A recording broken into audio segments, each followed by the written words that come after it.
Out at the round track with Nick Paddock, we're going to hear a little bit more about the Cliffy Miller runners. They start off in race 1 with a newcomer, Mistakes, who will be having, as mentioned, first run in the Eastern Cape and on Polly, and he races off Highveld maiden form.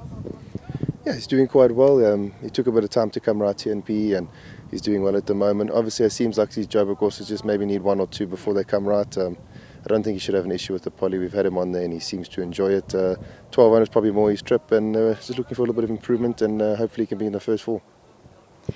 Pilgrim is next up. He'll be in action in race 2. He'll be trying a tongue tie. Yeah, we're throwing just about the kitchen sink at him this time. You know, his work at home's quite good. You know, he probably stepped up to a 19 next time. You know, he had him in the Vanguard last time and he just didn't really finish off his race. Hopefully we can give him a chance and see if he can run on, but just hoping for the best. 2 runners in race 3, Vihan's Queen. I'm sure we're going to see her really appreciate the drop in class on Friday. Her merit rating has also slid down a few points. She'll be joined by Mzolo Zolo. Nick, last time out, had said ignore her penultimate. She will improve, and that's exactly what she did when she bounced back for 3rd in her last start. Yeah, really nice run from Mzolo.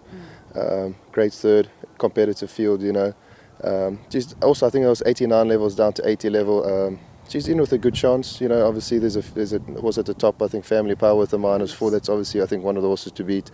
She's doing really well at home, though, Mzolo. She's flying really. So I'm expecting a very good run. Yeah. No problems with the mile. I think she's actually been looking for the mile. Pity it's not grass, but we'll take whatever we can get. Vihan's Queen. Also, I think she dropped about 3 points. She's probably looking for a little bit more. Down in class will help. Obviously, a lot of weight, but expect a little bit more improvement. Race 4 will see Bretty step out. Now, Nick, a bit of a catch-22 situation for me because I feel she really wants the mile. When she settles, she runs on well, but over the mile, she definitely has to settle. Yeah, her last 2 starts over 14, she's pulled like a dentist and hasn't finished off her race.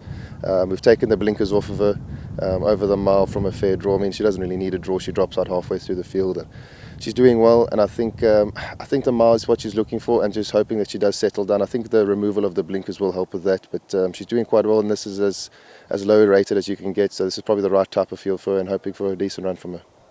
And finally, Roll of the Dice will be the last runner that steps out for the yard. He'll be in action in race 6. Handy draw will suit his racing style, and in the form he's in, he looks as if he can be very competitive here.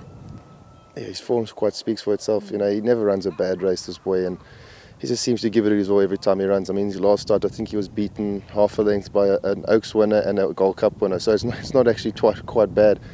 From a handy draw, same weight, I think he's in with a really good chance here. He's always in with a chance, you know, from draw 2 especially.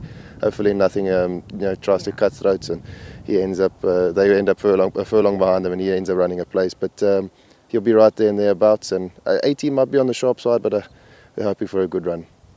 As Nick says, he never runs a bad race. He's a horse that has to be included in everything.